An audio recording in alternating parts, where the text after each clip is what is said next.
فتأمل رحمك الله هذا الكلام فإنه مثل ما قال الشيخ فيه نافع جدا ومن أكبر ما فيه من الفوائد أنه يبين لك حال من أقر بهذا الدين وشهد أنه الحق وأن الشرك هو الباطل وقال بلسانه ما أريد منه ولكن لا يدين بذلك إما بغضا له أو عدم محبته كما هي حال المنافقين الذين بين أظهرنا وإما إيثارا للدنيا مثل تجارة أو غيرها فيدخلون في الإسلام ثم يخرجون منه كما قال تعالى ذلك بأنهم آمنوا ثم كفروا الآية وقال الله تعالى من كفر بالله من بعد إيمانه إلا من أكره وقلبه مطمئن بالإيمان ولكن من شرح بالكفر صدرا فعليهم غضب من الله ولهم عذاب عظيم ذلك بأنهم استحبوا الحياة الدنيا على الآخرة وأن الله لا يهدي القوم الكافرين.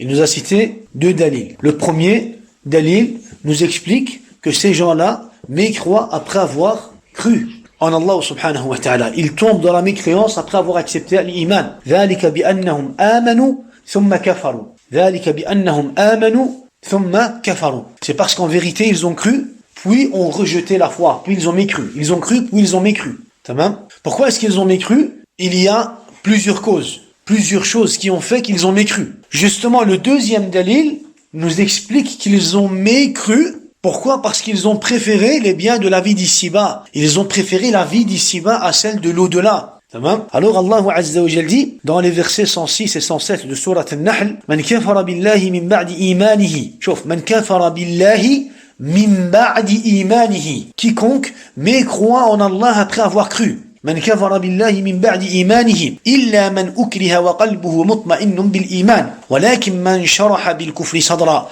فعليهم غضب من الله ولهم عذاب عظيم ذلك بأنهم استحبوا الحياة الدنيا على الآخرة وأن الله لا يهدي القوم الكافرين. Quiconque mécroit en Allah après avoir cru, sauf celui qui a été contraint, alors que son cœur demeure plein de la sérénité de la foi. Mais par contre, ceux qui ouvrent délibérément leur cœur à la mécréance, ceux-là ont sur eux la colère d'Allah subhanahu wa ta'ala. Ceux-là ont sur eux la colère d'Allah subhanahu wa ta'ala. Et ils ont un châtiment terrible. Il est ainsi parce qu'ils ont aimé la vie présente plus que l'au-delà. Et Allah azza wa jal vraiment ne guide pas les mécréants. ذلك بأنه مستحب الحياة الدنيا على الآخرة وأن الله لا يهدي القوم الكافرين. Ils ont mécru. Pourquoi? Parce qu'ils ont aimé la vie présente plus que l'au-delà. Et Allah vraiment ne guide pas les mécréants.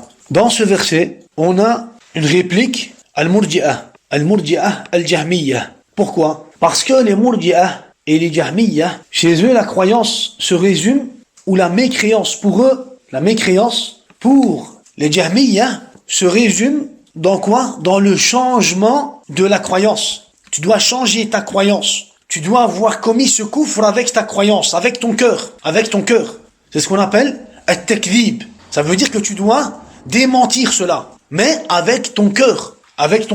Pour les Jahmiyyah, la mécréance s'applique qu'avec le cœur. Pour les Jahmiyyah, la mécréance ne s'applique qu'avec le cœur. C'est ce qu'on appelle at-takdhib. Tu dois démentir cela avec ton cœur. Ou alors al-istihlal. Al-istihlal, c'est quoi? Al-istihlal, tu dois considérer cela comme halal avec ton cœur. Même s'il fait du shirk, ils ne vont pas le considérer comme mushrik. Pourquoi? Parce qu'il n'a pas rendu cela halal. Faut lui demander s'il a rendu cet acte de shirk halal. S'il dit oui, à ce moment-là, il est considéré comme kafir chez les Jahmiyyah. Pourquoi? Parce que la mécréance chez les Jahmiyyah s'applique avec le cœur. Ou alors al-juhud, le reniement. S'il commet un acte de kufr, par exemple, s'il a dit une parole de kufr, qu'est-ce qu'on doit lui faire? On doit lui demander si vraiment il avait en lui la croyance de cette parole. S'il renie avec son cœur, par exemple, la seigneurie d'Allah subhanahu wa ta'ala, à ce moment-là, il est considéré comme mécréant, comme kafir auprès des Murji'ah et des Jahmiyyah.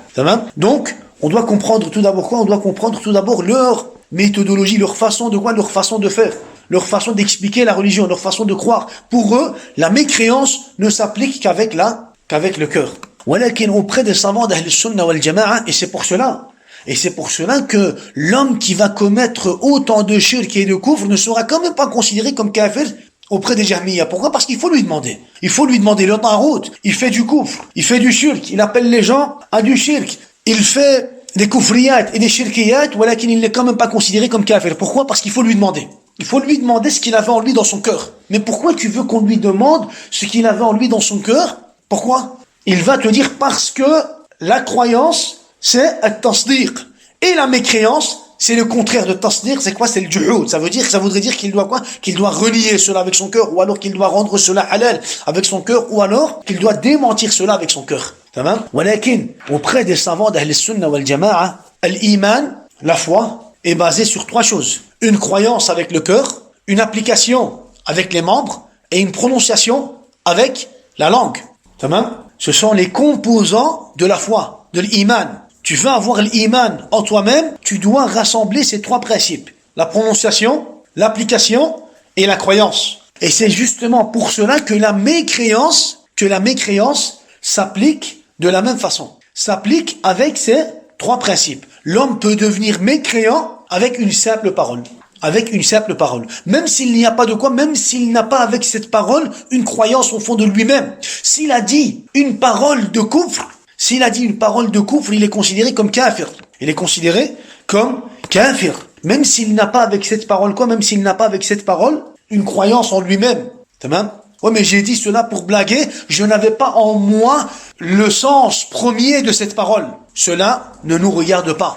Cela ne nous regarde pas. J'ai dit cette parole pour blaguer, j'ai dit cette parole pour faire rigoler, je n'étais pas sérieux, je ne voulais pas le premier sens de cette parole, cela ne nous regarde pas. Une parole de kufr, si tu dis une parole de kufr claire, une parole de kufr akbar, tu es considéré comme kafir. Pourquoi? Parce que chez les savants d'Ahl Sunnah wal Jama'a, la mécréance s'applique avec la langue, même s'il n'y a pas d'acte et de croyance. La mécréance s'applique aussi avec les actes. Avec les actes, même s'il n'y a pas de quoi, même s'il n'y a pas de croyance. Il fait un acte de quoi? Il fait un acte de shirk.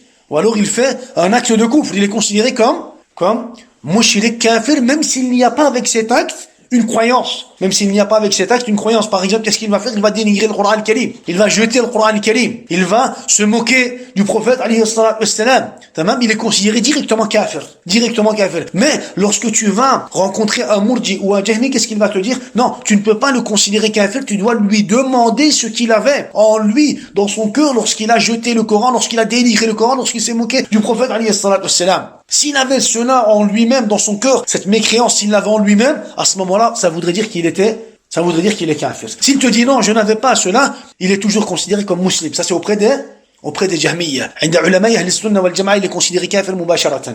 La mécréance s'applique aussi auprès des savants d'Ahl Sunnah wal Jama'a, auprès des musulmans avec le cœur. Une simple croyance. Même s'il ne prononce pas cela, même s'il n'applique pas ce qu'il a en lui-même comme croyance, imagine qu'il a en lui-même une croyance de kufr. Une croyance de kufr. Khalas, il est considéré comme kafir, même s'il n'applique pas cela, même s'il ne dit pas cela. Et justement, dans ce verset, al-ayat, تنص على أن من كفر بالله من بعد إيمانه يكون كافرا. Justement, les quelques versets qu'on vient de citer de Surat An-Nahl, les versets 106 et 107 de Surat An-Nahl, nous expliquent que celui qui va commettre un acte de kufr après avoir cru, qu'est-ce qu'il devient? Les versets nous expliquent qu'il devient kafir. S'il commet un acte de kufr après sa croyance. Allah Azza wa Jalla dit, Man kafara billahi min ba'di imanihi. Man kafara billahi min ba'di imanihi. Et à la fin du verset 107, Wa anna Allah la yahdi al-qawm al-kafirin. Tamam? Donc, les versets nous expliquent que celui qui va commettre un acte de kufr après l'iman, il est considéré kafir. Walakin, justement, sauf dans une seule situation.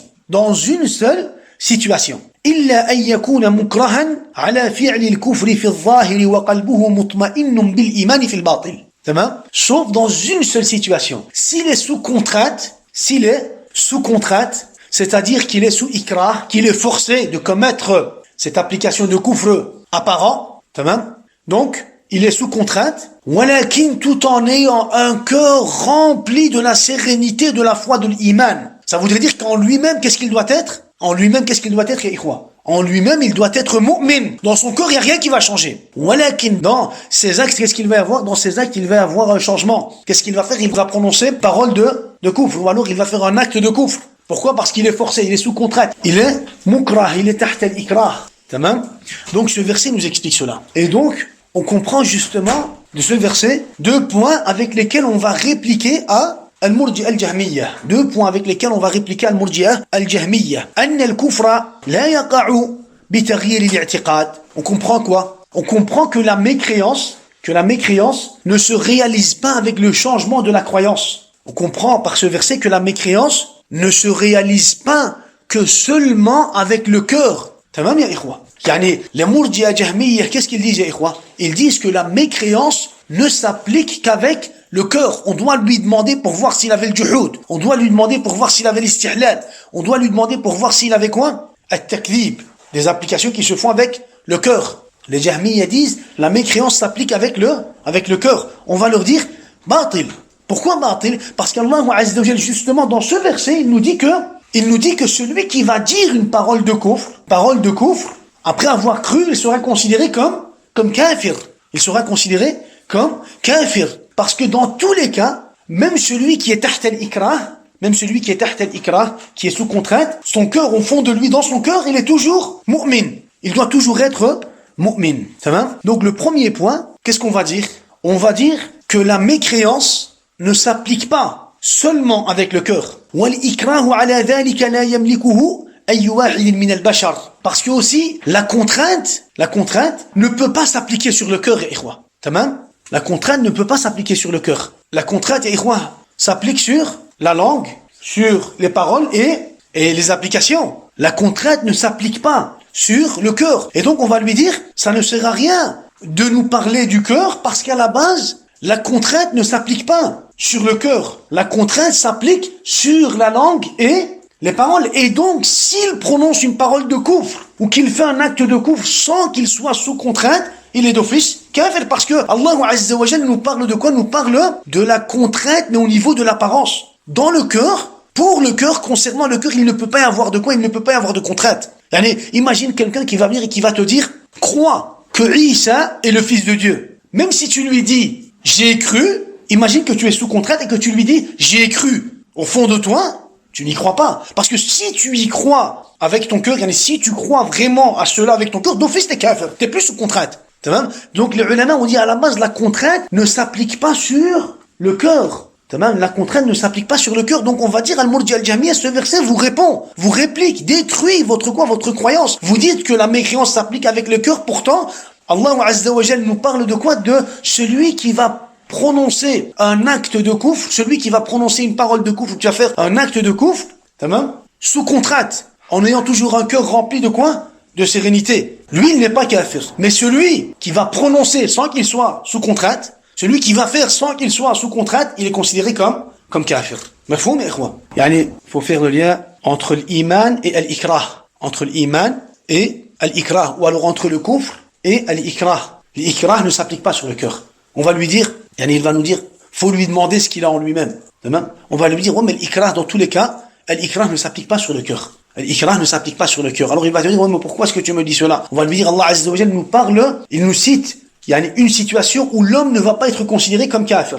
Celui qui va prononcer une parole de kufr et qui est sous contrainte. Mais il a toujours un cœur rempli de sérénité. Donc, ça voudrait dire que celui qui va prononcer une parole de kufr ou qui va faire une parole de kufr sans qu'il soit sous contrainte, quelle que soit la chose qu'il ait en lui-même, il est considéré comme kafir. Le deuxième point qu'on va utiliser pour répondre à Al-Murji'a al-Jahmiyya, on va leur dire تعليل الله تبارك وتعالى لكفر المرتدين عن الإيمان أنه بسبب حبهم للحياة الدنيا وإيثارهم على الآخرة. Allah subhanahu wa ta'ala a cité comme cause pour la mécréance de ces murtaddin, de ces gens-là, le fait qu'ils aient préféré la vie d'ici-bas à celle de l'au-delà. Ceci est la cause. Et cette cause, à la base, ne s'applique qu'avec les membres et la langue. On ne peut pas savoir si forcément il aime cela avec son cœur. La cause qui fait qu'ils ont mécru, c'est parce qu'ils ont préféré. Ils ont préféré la vie d'ici-bas à celle de l'au-delà. Ça voudrait dire quoi? Ça voudrait dire qu'ils ont fait des actes et qu'ils ont dit des paroles qui ont montré cela. Et c'est justement à cause de cela qu'ils sont devenus kuffar. Ils sont devenus kuffar. والكافر قد يعلم وجود ذلك الضرر لكنه يحمله حب العاجلة على الكفر. Le mécréant, le kafir, subhanallah, il sait très bien que préférer la vie d'ici-bas à celle de l'au-delà va lui ramener beaucoup de mal. Les mouchrikoun, ils savent très bien cela, les mouchrikoun, ils savent très bien que le fait de préférer la vie d'ici-bas à celle de l'au-delà va leur ramener du mal. ولكن يحمله حب العاجلة على الكفر. ولكن حب العاجلة, c'est quoi? C'est l'amour qu'il a envers ce qui est présent, la vie d'ici-bas. Il préfère, quand il sait qu'il va obtenir des biens de la vie d'ici-bas, cet amour prend le dessus. Il préfère cela. Il se fait emporter par quoi? Il se fait emporter par l'amour des biens présents. Il se fait emporter par l'amour des biens présents et tombe dans quoi? Dans la mécréance. Les mouchrikoun savent très bien que le fait de préférer la vie d'ici-bas à celle de l'au-delà va leur ramener un mal. Mais l'amour qu'ils ont envers les biens de la vie d'ici-bas, ils les emportent, ou ils se font emporter par l'amour des biens de la vie d'ici-bas et tombent dans quoi? Dans la mécréance. Ils savent très bien qu'en réalité, en fait de compte, ils vont être face à quoi? Ils vont être face à un mal. Ils savent bien que c'est darar, subhanallah. Mais des fois même, subhanallah, quand tu les rencontres et que tu parles avec eux, ils te le disent clairement. C'est dunya et on s'est fait emporter par cette dunya et on n'est pas bien, tout ce qui suit. Des fois, subhanallah, ils le disent directement. Ils le disent. Ils savent bien qu'en se faisant emporter par les biens de la vie d'ici-bas, ils vont se retrouver dans quoi? Ils vont se retrouver dans le mal.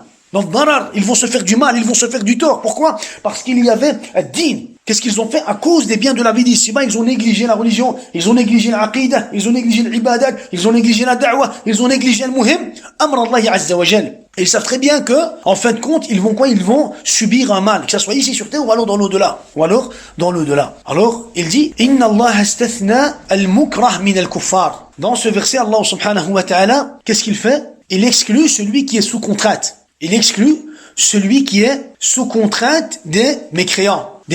ولو كان الكفر لا يكون إلا بتكذيب القلب وجهله لم يستثن منه المكره لأن الإكراه على ذلك ممتنع فعلم أن التكلم بالكفر كفر لا في حال الإكراه. Allah subhanahu wa ta'ala a exclu celui qui est sous contrainte des mécréants. Cela nous montre qu'en réalité ولو كان الكفر لا يكون إلا بتكذيب القلب لم يستثنى منه المكره. Si la mécréance ne s'appliquait qu'avec le cœur, alors Allah Azza wa Jalla n'aurait pas exclu celui qui est sous contrainte. Imagine que la mécréance ne s'applique qu'avec le cœur. Si la mécréance ne s'appliquait qu'avek le cœur, Allah subhanahu wa ta'ala n'aurait pas exclu celui qui est sous contrainte. Pourquoi? Parce que, en fin de compte, il a quand même commis le kufr. Parce qu'en réalité, l'ikrah ne s'applique en réalité que sur les membres, que sur les paroles et les actes. Et c'est pour cela qu'Allah Azza wa Jalla a exclu al-mukrah, qui a un cœur rempli de sérénité, qui a un cœur rempli de iman. فعلم أن التكلم بالكفر كفر لا في حال الإكراه. Et on comprend donc que celui qui va parler, qui va prononcer parole de kufr, il aura fait du kufr et il sera considéré comme kafir, sauf lorsqu'il est sous contrainte.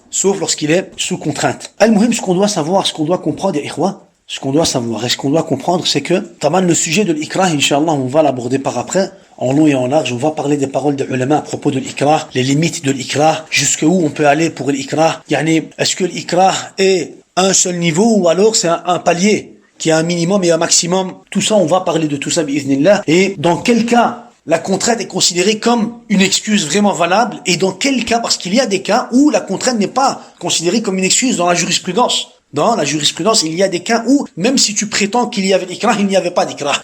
Ce ikrah-là, cette prétention-là, elle n'est pas quoi? Elle n'est pas considérée. Moi, c'est un sujet carrément, je veux dire, à part. C'est un sujet à part et Inch'Allah, on va en parler ici. Juste ce qu'on doit savoir, c'est que pour répliquer al murji'ah, que ce qu'on doit leur dire, l'ikrah ne s'applique que sur les membres et la langue, pas sur le cœur.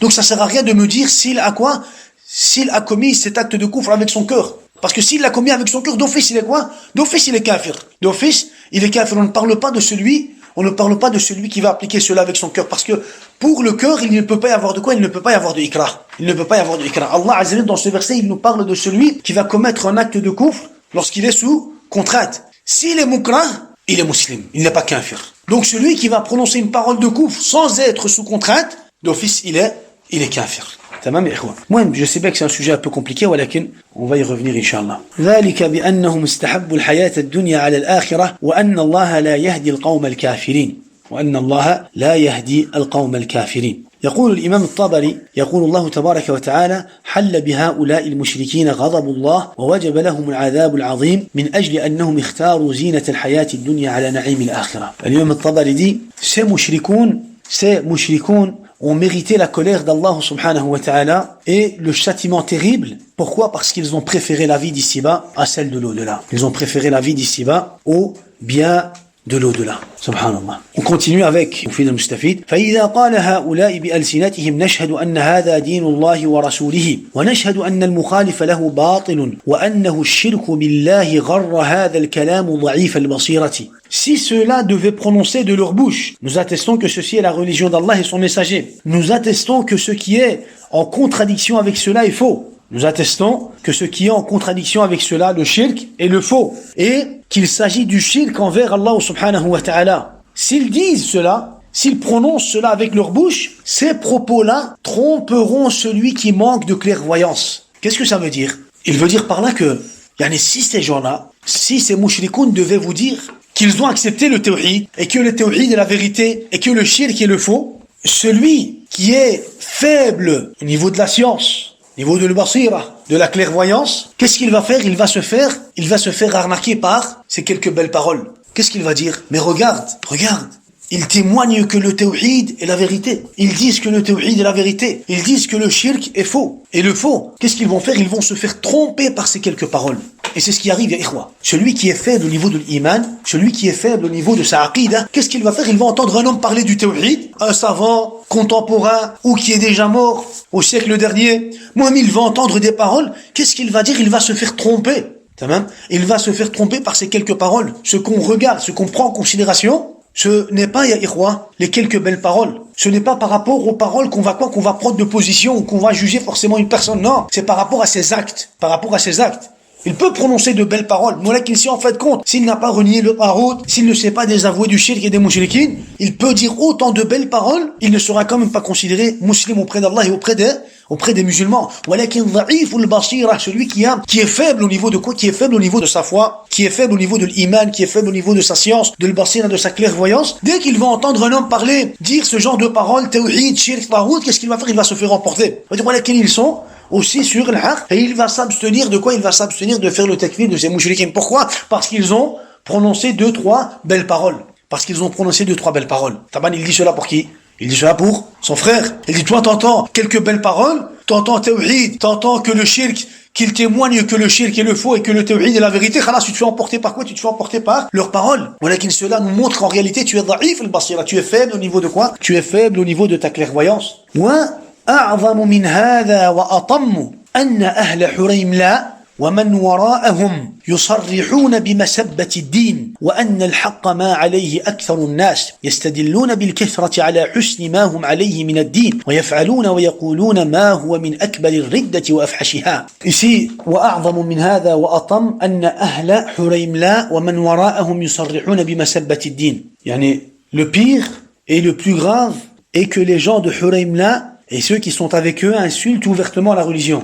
Et ceux qui sont avec eux. Vous savez qu'est-ce qu'ils ont dit? Le pire et le plus grave est que les gens de Huraymla, derrière leur dos, insultent la religion. Non, ça c'est pas juste. Et dans la langue arabe, وَمَنْ وَرَاءَهُمْ. وَمَنْ وَرَاءَهُمْ, ça veut dire que أهل Huraymla, وَمَنْ وَرَاءَهُم.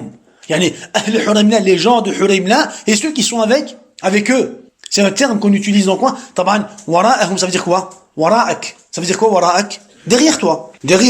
Walakin, wara'ak, ça veut dire derrière toi. Définition du dictionnaire, wara'ak, ça veut dire derrière toi. Tamam? Walakin, quand tu vas l'utiliser dans une phrase, cela ne veut pas forcément dire derrière toi. Ça dépend comment est-ce qu'on va l'utiliser. Quand tu dis waman wara'ahum, en réalité, c'est comme si tu disais waman walahum. Les gens de Huraymla, waman wara'ahum. Les gens de Huraymla et ceux qui sont avec eux. تمام ومن والاهم. Et c'est pour cela que dans certaines versions on a à la place de ومن وراءهم on a ومن والاهم.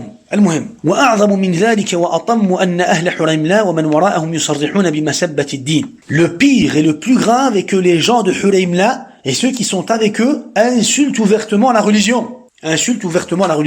Pourquoi est-ce qu'il dit cela? Parce qu'il a dit que lorsque tu entends quelques belles paroles, tu te fais emporter, tu te fais tromper par ces belles paroles.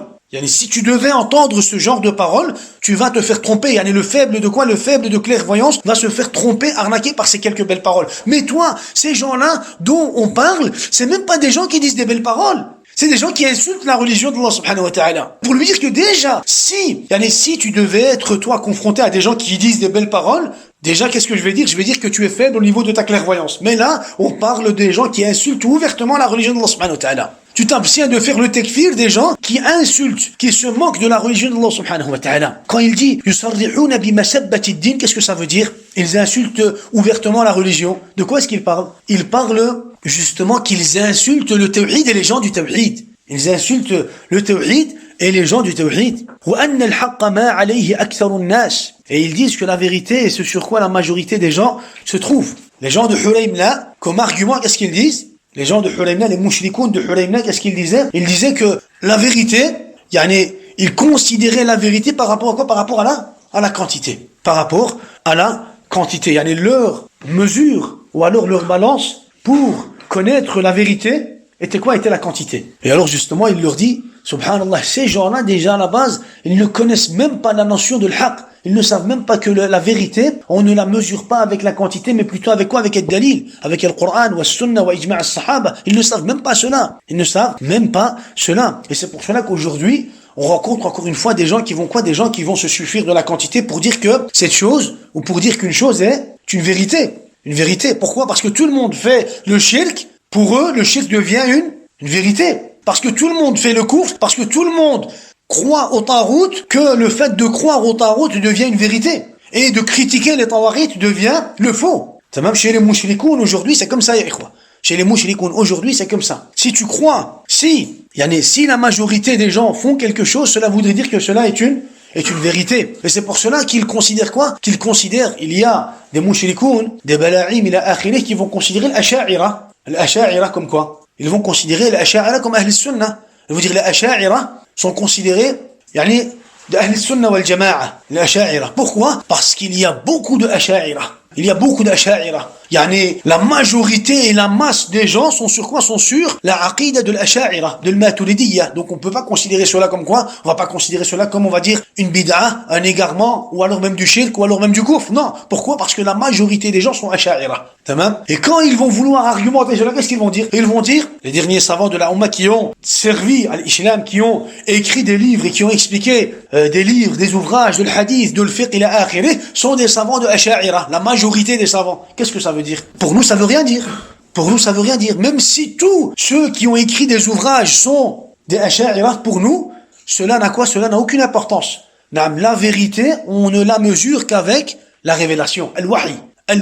Pourquoi? Parce qu'il n'y a que la révélation qui peut te guider vers le droit chemin, qui peut te sauver ici sur terre. La révélation, il n'y a que la révélation qui peut te donner les bonnes informations. Donc il dit, le pire et le plus grave est que les gens de Hulaymla et ceux qui sont avec eux insultent ouvertement la religion. Ils se moquent des gens du tawhid et du tawhid. Et ils disent que la vérité est ce sur quoi la majorité des gens se trouvent. Ils prennent la quantité comme preuve pour l'authenticité de la religion des mouchriquins. Sauf, ils prennent la quantité comme une preuve pour l'authenticité de la religion des mouchriquins. Non mais il n'y a que vous qui dites que c'est du shirk. Ici, sur Liège, il y a 20 mosquées, il y a 30 mosquées, il y a 50 mosquées, mais il n'y a que vous qui parlez de ce sujet et qui dites que ce sujet est du shirk. Naam. Pourquoi? Parce que les 30 ou les 50 mosquées ont choisi la religion du shirk qu'on est, nous aussi obligés de choisir le shirk? Non. Parce qu'ils ont choisi légalement, parce qu'ils ont choisi le kufr et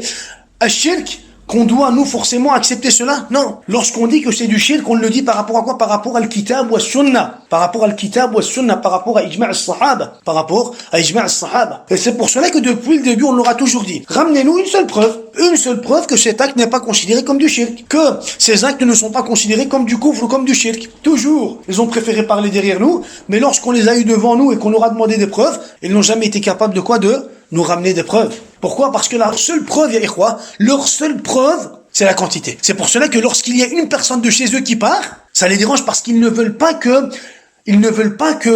les gens de leur côté passent du côté du tawhid. Ils ne veulent pas que le nombre des gens du tawhid augmente. Parce qu'à ce moment-là, la quantité va se retrouver dans l'autre clan et même leur dalil, on va dire qu'ils ont utilisé pendant des années, sera contre eux-mêmes. Donc, ils ne veulent pas cela. Subhanallah. On continue. فإذا قالوا التوحيد حق والشرك باطل وأيضا لم يحدثوا في بلدهم أوثانا جادل الملحد عنهم وقال أنهم يقرون أن هذا شرك وأن التوحيد هو الحق ولا يضرهم عندهم ما هم عليه من السب لدين الله وبغي العوج له ومدح الشرك وذبهم دونه بالمال واليد واللسان فالله المستعان. Donc qu'est-ce qu'il dit? Quand ces gens-là, ces mushrikoun, déclarent que le tawhid est une vérité et que le shirk est le faux et qu'ils ne ramènent pas d'idoles dans leur région pour qu'elles soient adorées, le mécréant prend alors leur défense et polémique à leur sujet et dit, il parle de qui? Il parle de son frère. Quand il dit, le mécréant prend alors leur défense et polémique à leur sujet et dit, il parle de son frère. Qu'est-ce qu'il a dit? Quand ces gens-là, ces mushrikoun, déclare que le tawhid est une vérité et que le shirk est le faux. Et que ces gens-là, justement, ne ramènent pas d'idoles dans leur région pour qu'elles soient adorées. Tamam? Le frère de Cheikh Ahmed va leur dire, ils n'ont pas de tarout dans leur région. À Hurimla, il n'y a pas de quoi? Il n'y a pas de tarout. Il n'y a pas de statue qui est adorée. Ces gens-là ne ramènent pas de statue dans leur région pour qu'elles soient adorées. Ils ne font pas cela. Donc, ils témoignent que quoi? Ils témoignent que le tawhid est la vérité et que le shirk est le faux. Et il n'y a pas de quoi? Il n'y a pas de statut dans leur région. Alors qu'est-ce qu'il va faire? Juste parce qu'il a entendu cela de leur bouche, juste parce qu'il a, soi-disant, vu qu'il n'y avait pas de statut dans leur région, qu'est-ce qu'il va faire? Il va prendre leur défense. Il va prendre la défense de ces mouchriquines. Il ne va pas faire le takfir de ces mouchriquines. Le mécréant prend alors leur défense et polémique à leur sujet et dit, ils reconnaissent que cela constitue du shirk. Sauf, ils reconnaissent que cela constitue du shirk, que le tawhid est la vérité, ولكن هذا لا يكفي. Le fait de dire que le tawhid est la vérité et que le shirk est le faux n'est pas suffisant pour être musulman. Même les Tawarid aujourd'hui le disent. Et subhanallah, ils disent la même chose. Toi, t'entends comme ça, tu les entends dire que le tawhid est la vérité et que le shirk est le faux. Tu ne vois pas, soi-disant, chez eux de statut et donc tu les considères musulmans. Jahil que tu es. En résumé, c'est ce qu'il veut lui dire. Jahil que tu es. Donc il dit, le mécréant prend leur défense. Le mécréant prend alors leur défense et polémique à leur sujet et dit, ils reconnaissent que cela constitue du shirk, que le tawhid est la vérité, Ce que donc les mouchriquines vont faire ne vont pas les nuire. Ce que les mouchriquines vont faire ne vont pas nuire à ces gens-là, Le fait que les mouchriquines insultent la religion d'Allah subhanahu wa ta'ala et se dévient de la vérité et disent du bien du shirk, ils font des éloges à propos du shirk et le défendent par leur argent, leurs mains et leur langue, ne les regarde pas. Allah Azza wa Jal est celui dont nous implorons son aide. Le mécréant prend alors leur défense et polémique à leur sujet et dit, ils reconnaissent que cela constitue du shirk, ils reconnaissent que le shirk est batil, que le tawhid est la vérité. Ce que donc les mouchriquines vont faire ne vont pas les nuire. Le fait que les mouchriquines insultent la religion d'Allah et se dévient de la vérité et disent du bien du shirk et le défendent par leur argent, leurs mains et leur langue, ne les regarde pas. Allah est celui dont nous implorons son aide. Al-Islam, Al-Islam, comme on l'a dit et comme on l'a toujours dit, Al-Islam, dans la religion d'Allah Azza wa Jal, qu'est-ce qu'il y a? Il y a un-nafi wal-isbat. Il y a une négation et une affirmation. Dans la négation, qu'est-ce qu'on a? Le reniement du tarout. Le takfir des mouchriquines et le fait de se purifier du shirk, de s'écarter du shirk, de se désavouer du shirk et des mouchriquines. Et justement, adir al-mouchriquines, qu'on va nommer, nous, aujourd'hui, tariqut tawhid. On ne va pas dire al-adir. Al-adir est le terme qui est propagé aujourd'hui. Walakin le terme correct, tariqut tawhid. Tariq at-tawhid. Il va laisser le tawhid. Il va abandonner le tawhid.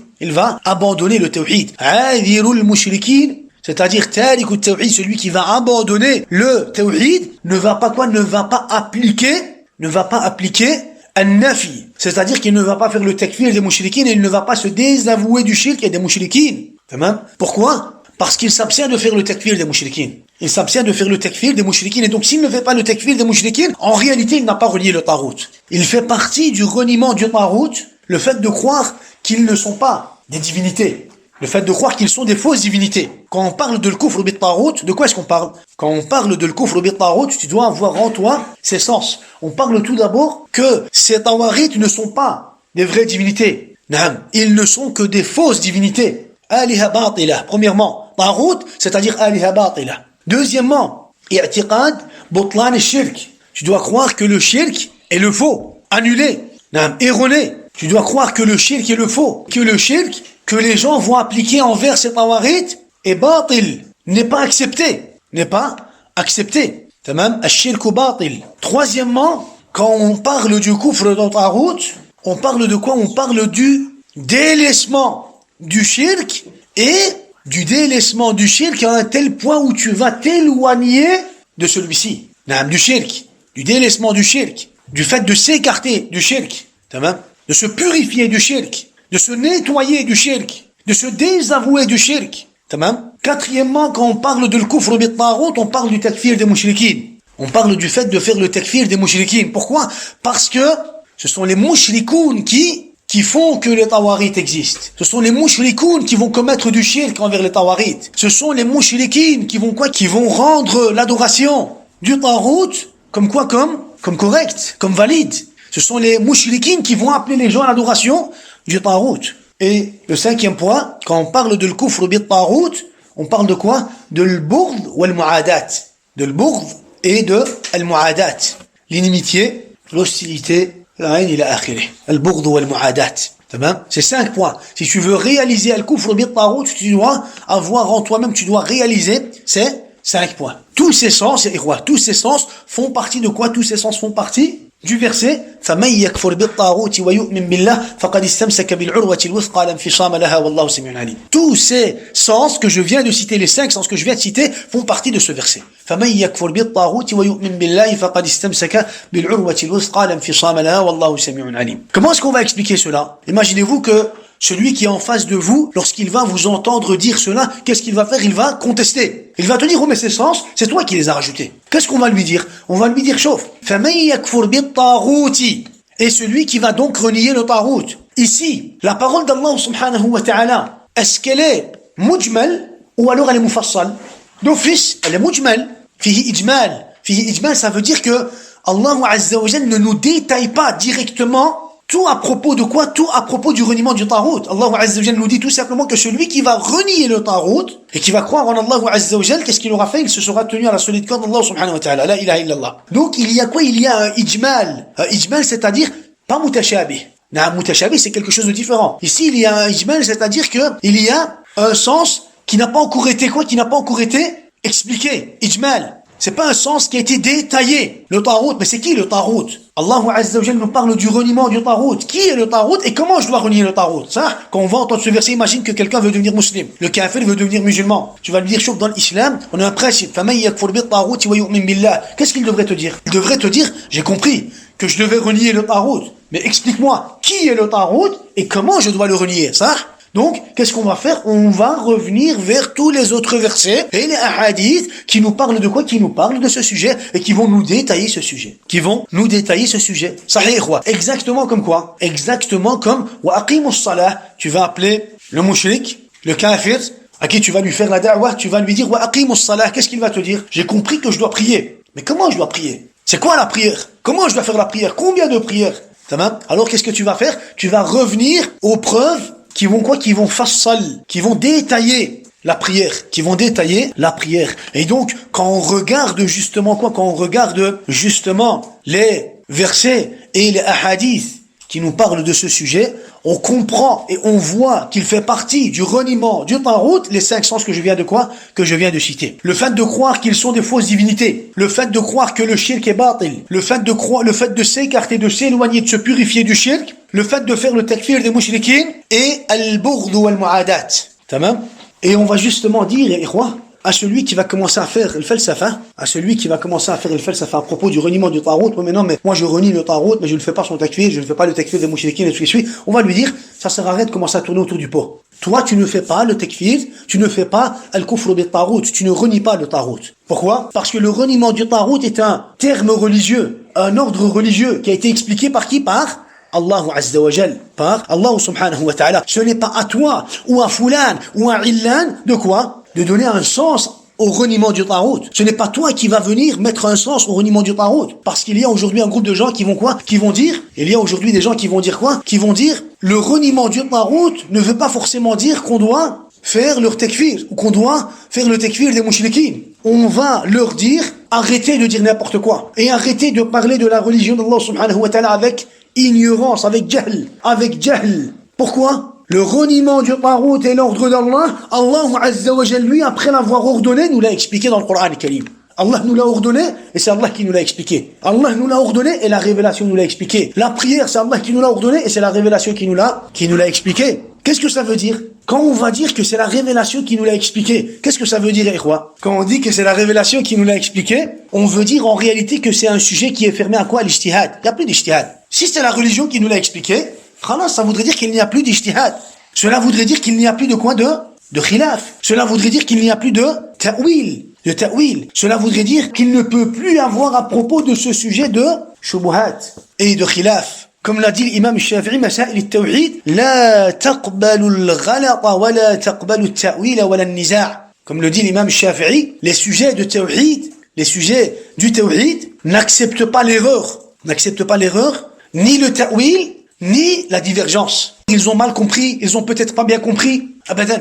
Dans le tawhid, il ne peut pas y avoir de quoi? Il ne peut pas y avoir d'erreur. Pourquoi? Parce que déjà à la base, avant même de mettre un pas dans l'islam, tu es censé avoir compris le tawhid. Tamam? C'est pour cela que lorsqu'ils ont posé la question à l'imam Shafi'i, qu'est-ce qu'ils lui ont dit? Qu'est-ce qu'ils lui ont posé, Ikhwa? Pourquoi est-ce que tu parles beaucoup de l'fiqh? Pourquoi est-ce que tu parles de l'fiqh mais tu parles pas de l'aqida? Tamam? Pourquoi? Qu'est-ce qu'il a dit? Il a dit, je préfère parler d'une science. Lorsque je vais me tromper, on va me dire, tu t'es trompé? Que de parler d'une science, lorsque je vais me tromper, on va dire, tu as mécru. Pourquoi? Parce que dans l'aqida, il n'y a pas de quoi? Il n'y a pas de divergence. On va pas commencer à faire du ijtihad. Mais dans le fiqh, même Shafi'i, il était en Irak. Par après, il est parti en Égypte. Quand il est reparti en Égypte, quand il a entendu l'adillah, il a fait le madhab al-jadid. Le madhab al-qadim ou le madhab al-jadid. Mais en dehors de ça, l'aqida, c'est la même croyance. Ce qui nous explique, justement, que le takfir du mushrikin fait partie du reniement du tarout, de l'kufr bi tarout, un sujet qu'on a déjà expliqué, ou laquelle je cite quand même quelques versets, quelques explications.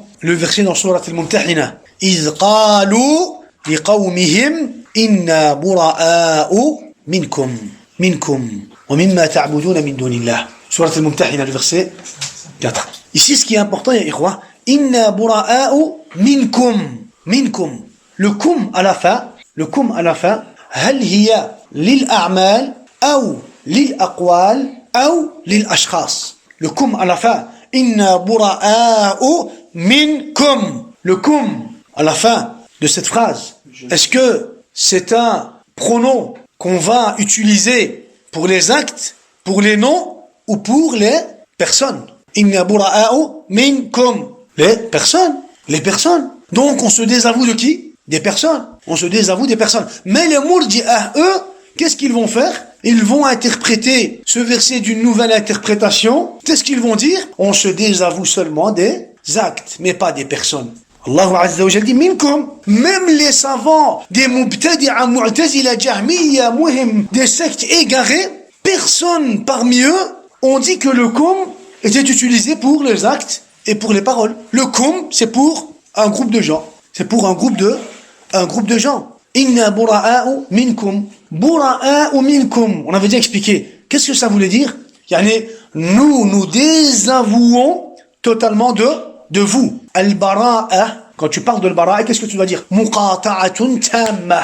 Khalas. Une séparation parfaite à tous les niveaux. Une séparation parfaite à tous les niveaux. Dans la continuité du verset. Inna bura'a'u minkum wa mimma ta'buduna min dunillah. Nous désavouons de vous et de ce que vous adorez en dehors d'Allah subhanahu wa ta'ala. Vous les mouchriquins et les tawaghit. Vous, ce que vous faites et les tawaghit. Kafarna bikum. Nous vous renions. Nous faisons votre takfir. Kafarna bikum. وَبَدَا بَيْنَنَا وَبَيْنَكُمُ الْعَدَاوَةُ وَالْبَغْضَاءُ أَبَدًا حَتَّى تُؤْمِنُوا بِاللَّهِ وَحْدَهُ. Regardez, qu'est-ce qu'on a dans ce verset? إِنَّا بُرَآءُ مِنْكُمْ وَمِمَّا تَعْبُدُونَ مِنْ دُونِ اللَّهِ كَفَرْنَا بِكُمْ وَبَدَا بَيْنَنَا وَبَيْنَكُمُ الْعَدَاوَةُ وَالْبَغْضَاءُ أَبَدًا حَتَّى تُؤْمِنُوا بِاللَّهِ وَحْدَهُ. Qu'est-ce qu'on avait dit à propos du verset de Ayat al-Kursi, après Ayat al-Kursi de Surat al-Baqarah, du verset de Surat al-Baqarah, que c'était un verset dans lequel il y avait Ijmal. فَمَنْ يَكْفُرْ بِالطَّاغُوتِ وَيُؤْمِنْ بِاللَّهِ. فَمَنْ يَكْفُرْ بِالطَّاغُوتِ. Comment est-ce qu'on va l'expliquer? إِنَّا بُرَاءَ مِنْكُمْ وَمِمَّا تَعْبُدُونَ مِنْ دُونِ اللَّهِ كفرنا بكم وبدا بيننا وبينكم العداوة والبغضاء أبدا حتى يؤمنوا بالله وحده. Exactement la même chose. آية مجملة, آية مفصلة. تمام. Et c'est comme ça quoi? Et c'est comme ça que tu dois expliquer, et c'est comme ça qu'on va expliquer. On a aussi le verset قل يا أيها الكافرون à la fin de la sourate لكم دينكم ولي دين. براءة تامة. Bara'ah Tamma qui nous explique comment est-ce qu'on doit faire le takfir des mushrikines. On a aussi le verset وَأَعْتَزِلُكُمْ وَمَا تَدْعُونَ مِن دُونِ اللَّهِ. Et on a aussi le hadith du prophète عليه الصلاة والسلام من قال لا إله إلا الله وكفر بما يعبد من دون الله. Muhim, il y a encore autant de quoi, de preuves du Coran et de la Sunna qu'on a déjà cité, qu'on a déjà expliqué. Tamam. Donc, ce n'est pas, comme il le dit ici, tu ne dois pas être dhaïf al-basira. Tu ne dois pas être faible dans quoi? Dans ton esprit. Ah ouais, t'as vu, il a parlé du tawhid, il dit la vérité. Ben quoi? Smart. C'est patient. Attends, regarde sa vie. Comment est-ce qu'il fait? Est-ce qu'il applique la négation? Est-ce qu'il applique l'affirmation?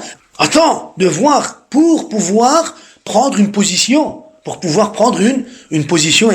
C'est très très important. Ici, Cheikh Mohammed, justement, il utilise cela pour répliquer à son frère. Il lui dit, tu es dhaïf al-basira. Et justement, ne soyez pas vous aussi dhaïf al-basira. Ayez en vous-même une clairvoyance. Voyez les choses, analysez les choses, soyez intelligents. Et faites les choses comme il se doit bi'idhnillah, qu'Allah nous guide sur le droit chemin. Barakallahu fikum wa jazakumullahu khairan wa subhana rabbika rabbil izzati amma yasifun wa salamun ala al-mursalin walhamdulillahi rabbil alamin.